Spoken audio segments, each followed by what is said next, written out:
Identify the equivalence point from the graph. Locate the steep, near-vertical rise in the titration curve, which represents the rapid pH transition that occurs when the moles of added titrant, NaOH, stoichiometrically equal the moles of analyte, monoprotic acid.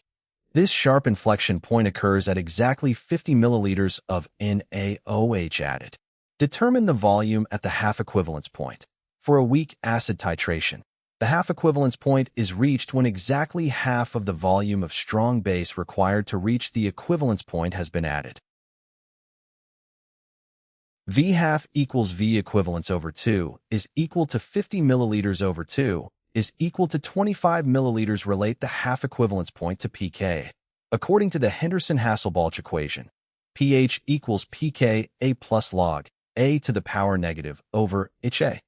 At the half equivalence point, exactly half of the weak acid molecules, HA, have been neutralized into conjugate base ions, A to the power negative, resulting in equal concentrations of the weak acid and its conjugate base, J equals A to the power negative.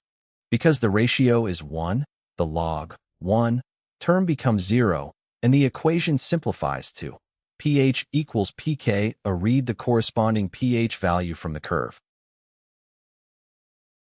Find 25 milliliters of NaOH added on the horizontal x-axis. Trace vertically up to the curve, and then trace horizontally to the vertical y-axis to find the pH.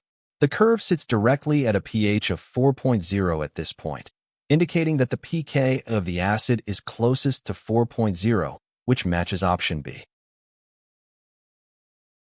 The correct answer is option B, 4.0.